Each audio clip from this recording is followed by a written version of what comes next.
샬롬 샬롬 샬롬 샬롬 샬롬. 하나님 사랑합니다. 여러분 주 안에서 사랑합니다. 사무엘상 19장 말씀이죠. 18절부터 24절까지 끝까지 우리를 지켜주시는 하나님이시죠. 18절에 보면 다윗이 도피하여 라마로 가서 사무엘에게로 나아가 사울이 자기에게 행한 일을 다 전하였고 다윗과 사무엘이 나요스로 와서 살았더라 이렇게 증거합니다. 19절에 보면 어떤 사람이 사울에게 전하 이르되 다윗이 라마 나요스에 있더이다 하며 사울이 다윗을 잡으러 전령들을 보냈더니 그들이 선지자 무리가 예언하는 것과 사무엘이 그들의 수령으로 선 것을 볼 때 하나님의 영이 사울의 전령들에게 임하며 그들도 예언을 합니다. 21절에 어떤 사람이 그것을 사울에게 알림해 사울이 다른 전령들을 보냈더니 그들도 예언을 했으므로 사울이 세 번째 다시 전령들을 보냈더니 그들도 예언을 한지라. 이에 사울도 라마로 가서 세구에 있는 큰 우물에 도착하여 물어 이르되 사무엘과 다윗이 어디 있느냐. 어떤 사람이 이르되 라마 나요스에 있나이다. 사울이 라마 나요스로가 아니라 하나님의 영이 그에게도 임하시니 그가 라마 나요스에 이르기까지 걸어가며 예언을 하였으며 그가 마지막 절 24절이죠. 그가 또 그의 옷을 벗고 사무엘 앞에서 예언을 하며 하루 밤낮을 벗은 몸으로 누웠더라. 그러므로 속담에 이르기를 사울도 선지자 중에 있느냐 하니라. 이렇게 증거하고 있습니다. 오늘날 사명을 맡은 일꾼들에게 요구되는 것은 끝까지 할 수 있느냐 하는 지속성과 성실성에 있다고 해도 과언이 아닙니다. 교회 공동체에서도 예외는 아니죠. 수많은 성도들이 목회자에게 요구하는 것이 바로 끝까지 변함없는 모습을 요구하고 있고 목회자들도 성도들에게 요구하고 싶은 것이 있다면 그것은 다름 아닌 끝까지 변함없는 성도로서의 헌신의 모습을 바랍니다. 잠깐 끌어올랐다가 열심을 내다가 식어버리는 헌신이어서는 절대로 안 되겠다는 거죠. 하나님의 사명을 받은 모든 이들이 주님께서 그러셨듯이 우리 역시 주님을 향한 사랑과 열정의 변함이 없기를 다시 한번 주님의 이름으로 축복합니다. 하나님께서는 다윗을 변함없이 사랑하신 줄 믿습니다. 어릴 때부터 다윗은 정말 하나님의 인도하심이 아니고는 지탱할 수 없는 삶을 살았습니다. 목동으로서 그는 들에서 거친 환경 속에서 자랐고 양들을 지키기 위해서 수많은 짐승떼와 목숨을 건 싸움을 하면서 모범적인 삶을 살았습니다. 그렇지만 그러한 삶은 때로는 가족들로부터 인정받는 일에서 열애가 되는 아쉬움이 있었죠.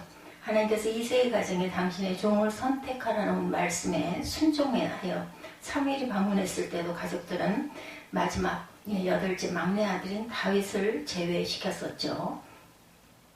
그렇지만 하나님께서는 막내 다윗을 기억하고 계셨습니다. 자기가 봉사해야 할 자리가 거칠고 주목받지 못하는 곳에 있었지만 다윗은 성실하게 자신의 자리를 지킬 줄 알고 믿는 믿음이 있었죠.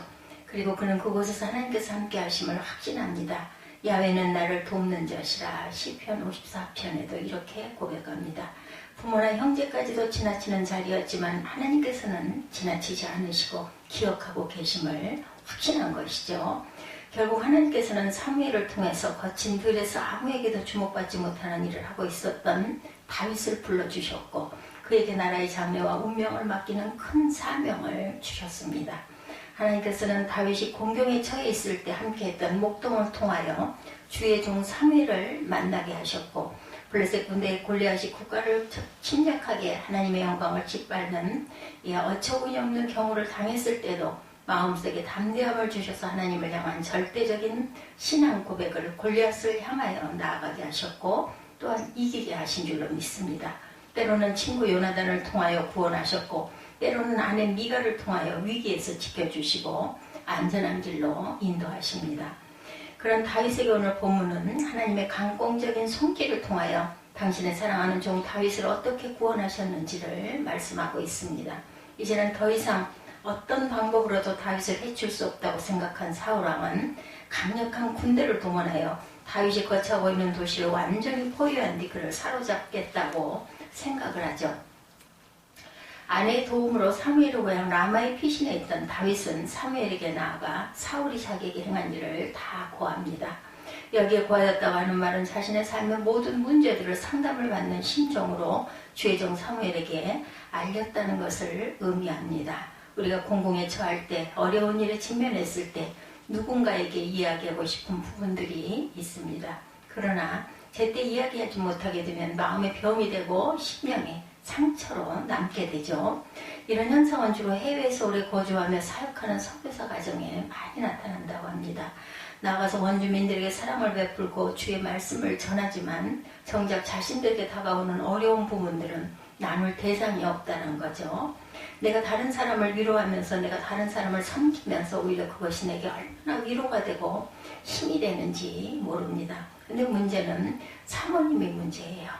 센터에 앉아 아이들만 키우고 한국 사람은 전혀 만나는 사람이 없고 한 달이 가고 두 달이 가고 한국 사람과 대화 한 번 못하고 남편은 맨날 마닐라로 바기오로 돌아다니니까 얼마나 외로운지 사모님들이 병이 생긴다고 합니다. 목사님 한국에 가고 싶습니다. 목사님만 허락해 주신다면 한국으로 오고 싶습니다. 저는 강경하게 이야기를 하죠. 선교사가 선교지에서 주고 지금 무슨 소리를 하고 있는 거냐 호통을 치지만 사실은 오래 갈 수가 없어요. 사명도 때로는 흔들릴 수가 있습니다. 이 부부가 사역을 할 때 남편분은 그 현장에서 이렇게 해서 변화시키면서 마음의 기쁨도 있고 감동도 있는데 뒤에서 눈물로 기도하고 항상 뒷바라지를 하는 사모님들의 문제라는 거죠. 기도하면서 성경 읽으면서 견뎌보겠습니다. 그리고 또 몇 달 후에 전화가 온다고 합니다. 때로는 눈물로 호소를 한다고 그래요. 참 어려울 것 같습니다. 본문 말씀을 통해서 다윗은 이제 마지막으로 위로받을 수 있다고 생각한 곳이 라마였습니다. 거기는 사무엘의 고향이었고 사무엘이 그곳에 있었어요. 거기서 자기가 사울왕에게 헌신적으로 일했고 목숨 걸고 블레셋과의 전쟁에서 골리앗에게 나아갔었고 자기의 담대한 믿음의 고역과 결단으로 이스라엘 군대가 승리하기도 했었고 그러나 돌아올 때의 여인들의 그 만만여 천천히요 그 노래 때문에 왕에게 미움을 받게 되고 왕에게 악신이 들려서 비파로 수금으로 자기가 음악 출에 헌신을 다해서 했지만 오히려 자기를 단창으로 3번씩이나 사울은 죽이려고 했었고 이제 집에 피난했지만 군대를 집에 보내서 잠자는 자기를 침상해서 죽이려고까지 했고 이제는 더 이상 견딜 수 없어 주의 종에게 찾아갑니다. 사무엘에게 그런 이야기를 했다는 거죠. 그런 이야기를 누구에게도 할 수 없었는데 사무엘이 주의 종이었기 때문에 이야기를 할 수가 있었다는 거죠. 상담이라고 하는 것은 자기 이야기를 다 풀어서 안에 있는 모든 것을 다 풀어내놓는 거죠. 그리고 상담자의 가장 중요한 것은 그 이야기를 들어주는 것이 가장 중요한 부분입니다. 이것을 우리는 다른 말로 멘토와 멘토링이다 이렇게 얘기하죠.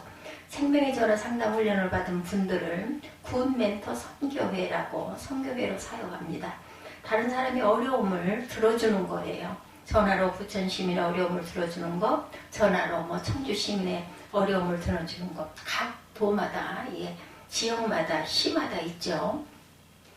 밤새도록 8시간을 상담을 하다 보면 1시간씩 전화기를 들고 있어야 할 때가 많다고 합니다. 전화할 때는 모르는데 끝나고 나면 팔이 내려오지를 않는다고 합니다. 1시간을 들고 있던 팔이 굳어가지고 얼마나 뻐근한지 모른다고 그래요. 1시간 통화하는데 거의 50분 이상은 그분의 이야기를 그냥 들어줘야 되는 거죠. 누군가에게 이야기를 하고 싶어 하는데 세상은 물밑을 사람들이 밀려다니지만 정작 내 이야기를 들어줄 사람이 없다는 게 문제죠. 그래서 생명의 전화가 생기고 여성의 전화가 생기고 많은 전화들이 자기의 이야기를 들어줄 곳을 찾는 것이라는 거죠. 다윗에게 있어 사무엘은 군 멘토였습니다. 들어줄 수 있는 좋은 상담자였습니다. 교회에서는 멘토의 역할을 할 분들이 있죠. 직책으로 보면 권사님들, 여성으로는 권사님들은 권위자죠. 권면하고 위로하는 역할을 가진 분들입니다. 다윗에게는 사무엘이라는 멘토가 있죠. 자기의 모든 어려운 일을 누구에게도 할 수 없는 이야기를 그에게 다 구했습니다. 사무엘이 다윗의 이야기를 듣고 우리 고향을 떠나 이웃 동네로 가자. 라마 라요시라고 하는 동네로 자리를 옮깁니다. 일단 다윗에게 안정을 주고 다윗과 함께 있으면서 다윗을 위로합니다. 신앙적으로도 영적인 군 멘토가 우리에게 많이 필요한 줄로 믿습니다. 19절에 우리는 새로운 모습을 볼 수 있습니다. 혹이 사울에게 구하여 다윗이 라마 나요세 있더이다. 19절에서 21절에서 22절에서 계속해서 혹이라고 말하고 있어요. 어떤 사람이라는 거죠. 아마도 사울왕이 다윗이 숨어있는 곳을 내게 알려주면 뭐 현상금이나 보상금이나 상을 주겠노라고 이야기했을 수도 있습니다. 어떤 사람이 사울에게 고자질을 하죠. 다윗이 라마 나요스에 있더이다. 우리의 주변의 문제는 이런 사람들이 문제입니다. 이 간질 하는 사람들, 고자질하는 사람들이 문제죠. 성경에 보면 똑같이 다윗이 사울에게 고하였고 어떤 사람이 사울에게 고합니다. 우리 한글로는 똑같이 고한 것이지만 사실은 내용이 전혀 다르고 동기도 다르죠. 전자의 다윗이 사무엘에게 고한 것은 자신의 모든 삶을 내어놓는 상담을 원하는 피상담자의 모습. 후자에 고하였다고 하는 것은 어떤 이익을 위해서 어떤 다른 사람의 고통과 실족을 위해서 하는 고자질하는 행위죠. 절대로 우리 가운데 있어서는 안 될 문제들입니다. 이것을 구별 못하는 사람들이 또한 있죠. 오늘 사울에게는 불행하게도 자신에게 다윗의 위치를 알려주는 고자질하는 사람들 뿐이었습니다. 이 사람이 저 사람이 사울에게 정보를 알려주지만 그렇게 긍정적인 측근들은 아니었죠. 하나님께서 그런 정보를 사울이 가질 때마다 군대를 라마 나요스에 보냈지만 놀랍게도 선지자와 선지자의 생도들과 더불어 도착만 하면 군사들도 예언을 하고 그들의 입신의 경지에 이르게 되죠. 오늘 본문 내용이 도착만 하면 은혜로운 집회에 같이 참석해서 처음에는 붙잡으러 왔다가 나중에는 뒤에 앉아가지고 집회만 끝나면 앞에 앉아있는 다윗을 잡아가리라 이런 생각을 가지고 있었는데 사무엘의 말씀을 듣고 사무엘과 함께 은혜의 자리에 참석하면서 나중에는 군사들조차도 그냥 은혜를 받아버린다는 겁니다. 그리고 돌아갈 때는 할렐루야 은혜 받았습니다. 그리고 돌아간다는 거죠. 사울이 또 다른 사람이 정보를 얻고자 군대를 보내고 또 군대를 보내고 3번씩이나 그랬지만 은혜 받고 돌아갈 때는 할렐루야 은혜 받고 돌아간다는 겁니다. 결국 사울왕은 자신이 직접 가야 되겠다 이런 생각을 합니다. 보내기만 하면 그쪽 편이 돼가지고 그만 잡아갖고 올 생각을 안 하고 그냥 온다라는 겁니다. 그렇지만 사울왕도 라마 나요스에 와서 사무엘의 공동체에 참여해서 오늘 본문 말씀을 보면 하나님의 신이 사울에게도 임하셨다라고 증거합니다. 그 라마 나요스에 이르기까지 행하며 예언을 했고 옷을 벗고 예언을 하며 종일 종야 벌거벗은 몸으로 누웠었더라 이렇게 증거합니다. 사울왕도 하나님의 종 사무엘 앞에서는 어쩔 수가 없었다. 하나님께서 그의 심령을 붙잡으시고 하나님께서 강팍한 그의 심정을 하나님께서 변화시키셔서 하나님의 영으로 그를 붙드시고 이에 그도 예언을 하고 하나님의 종 앞에 벌거벗고 누워있을 정도로 왕으로서의 모습이 아니었다라는 겁니다. 오늘 우리는 여기까지 하나님께서 인도하시는 모습을 보면서 이러한 결론에 이를 수가 있는 것입니다. 어떤 인간적인 생각과 계획과 도모도 하나님의 강권적인 손길 앞에서는 무력화될 수밖에 없다는 사실을 오늘 본문 말씀을 통해서 새롭게 확신하시기를 간절히 축원합니다. 어떤 인간이 하나님을 향한 도전도 오히려 무기력할 수밖에 없다는 거죠. 왜냐하면 다윗을 지켜주시기로 약속을 하셨기 때문입니다. 그래서 다윗은 고백합니다. 내가 사망의 음침한 골짜기를 다닐지라도 해를 두려워하지 않는 것은 내가 주께서 함께 하시니라 이렇게 고백합니다. 임마누엘의 약속이 다윗에게 늘 살아있었다는 거죠. 하나님과의 약속이 다윗의 삶 속에 언제나 유효했다라는 겁니다. 불리하면 무효고 유리하면 유효가 되는 그런 약속이 아니라 어떤 환경 속에서도 하나님과의 약속은 유효했다라는 것입니다. 하나님의 의지를 단순 분명하게 확인하고 그가 있었습니다. 하나님 그분은 나에게 끝까지 보호해 주셔서 어떤 경우에도 사람을 통해서든 장소를 통해서든 사람과 장소를 통하지 않고 직접적인 하나님의 계획을 통해서라도 하나님께서는 당신이 사랑하시는 자들을 인도하시기를 원한다라는 거죠. 다윗과 함께 하셨던 하나님의 손길이 올해 한 해 동안 저와 여러분과 함께 하신 줄 믿습니다. 그리고 언제나 하나님의 인도하심이 여러분의 삶 속에 함께 하시기를 간절히 축원합니다. 하나님은 우리의 피난처시고 힘이시고 환난 중에 만날 큰 도움이시죠. 그러므로 땅이 변하든지 산이 흔들려 바닷 가운데 빠지든지 바닷물이 흉흉하여 뛰놀든지 그것이 넘침으로 산이 요동할지라도 우리는 두려워 아니하리로다. 한 시내가 있어 나뉘어 흘러 하나님의 성고 지극히 높으신 자의 성막의 성소를 기쁘게 하도다. 하나님의 성중에 거하심에 성이 요동치 아니할 것이라 새벽에 하나님이 도우시리로다. 만군의 야훼께서 우리와 함께 하시니 야곱의 하나님은 우리의 피난처이십니다. 이 고백이 예, 저와 여러분의 다윗의 고백일 뿐만 아니라 저와 여러분의 고백이 되시기를 주님의 이름으로 축복합니다. 기도하시겠습니다.